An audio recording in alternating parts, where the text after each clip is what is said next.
चलें जी, अच्छी खबर ये आ रही है कि आबनाए हुर्मुज़ में ऑपरेशन प्रोजेक्ट फ्रीडम के अमरीकी सदर के ऐलान के बाद आलमी मंडी में खाम तेल की कीमतें कम होती हुई दिखाई दे रही हैं, कम होने लगी हैं।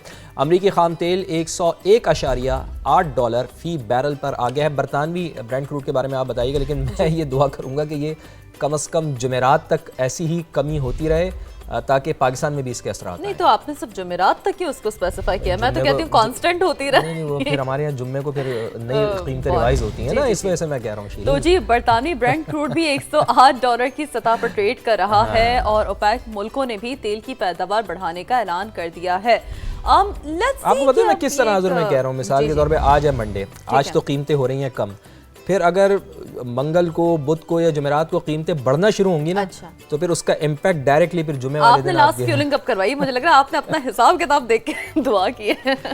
तो यानी कि वो दोबारा से जो कीमतें हैं वो रिवाइज हों। बहुत अच्छा है कि जो एक आम आदमी है उसके लिए बहुत ज़रूरी है कि कीमतें दोबारा से मुस्तहकम होनी चाहिए, पुरानी कीमत वापस आनी चाहिए। बिल्कुल ऐसा ही है, क्योंकि ज़रा गरीब किस्सा ना। तो जी, आगे बढ़ते हुए आपको ये भी बताते हैं इसी के तनाजुर में कि PNSC का जहाज 58,000 मैट्रिक टन पेट्रोल लेकर पाकिस्तान पहुंच गया है। ये बहुत अच्छी खबर है। मुझे लगता है आपने अभी जो दुआ की ना, आपकी फौरी तौर पर सुन ली गई है।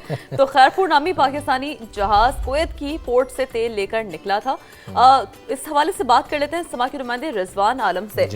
रिजवान आलम, ये तो बड़ी अच्छी खबर है और आज सुबह सुबह हम आपका बीपर कर रहे हैं। हालात ऐसे हो गए हैं, वरना स्टॉक के हवाले से आप हमें ज्यादा रेगुलरली अपडेट कर रहे हैं। रिजवान भाई को मेरा भी सलाम, हमारी पूरी प्रोडक्शन टीम का भी सलाम। कैसे हैं आप रिजवान साहब? और दूसरा ये कि कितनी अच्छी खबर है ये रिजवान भाई, ये पाकिस्तान के लिए और आज तो पेट्रोलियम स्टॉक पे भी इसका कितना ज्यादा इम्पैक्ट पड़ेगा, ये भी जरा क्विकली बताइएगा। बिल्कुल शीरीन, आपको भी और फवाद आपको भी और पूरी टीम को मेरी तरफ से वालेकुम अस्सलाम। बहुत अच्छी खबर है। देखें, इस सिनेरियो में जो मशरिक वस्ता की सूरत हाल है, बहुत सारे ममालिक कितना मुतासिर हुए हैं कि वहाँ पेट्रोल पंपों पे हमने लाइनें देखी हैं। श्रीलंका हो गया, भारत हो गया, हमारे बराबर की ममालिक है पड़ोसी। लेकिन इसके बावजूद पाकिस्तान में आपने कहीं भी ऐसी कोई सूरत हाल नहीं देखी होगी। उसकी वजह यही है कि पाकिस्तान ने एक बाकायदा एक स्ट्रेटेजी बनाई कि जो सप्लाई चेन है ईंधन की, उसको बरकरार रखा जाएगा और उसमें पाकिस्तान कामयाब रहा है। उसकी वजह यह कि पाकिस्तान ने सिफारती सतह पे जो कामयाबी हासिल की है ईरान और अमेरिका के दरमियान मुज़ाकरात में, उसका एज पाकिस्तान को बहरहाल मिला है। अभी आज सुबह ही सुबह विपर इसलिए भी हो रहा है कि आज सुबह ही सुबह बिल्कुल जहाज जो है अलग सुबह पहुंचा।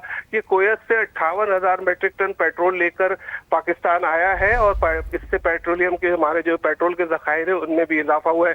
पाकिस्तान के पास 28 दिन का पेट्रोल मौजूद है और 34 दिन का डीजल मौजूद है।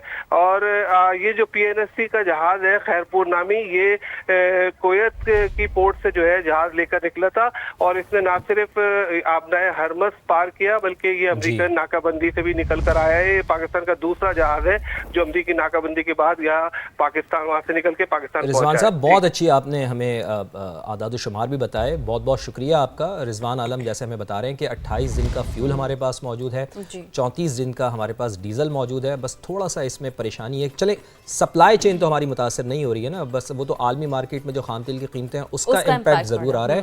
लेकिन ये बहुत अच्छी बात की है रिजवान ने कि हमारे पड़ोस में भी हम देख रहे हैं कि पेट्रोल पंप पे लाइनें लगी हुई, लेकिन ऐसी कम अज कम सूरत हाल हमारे यहाँ नहीं हुई।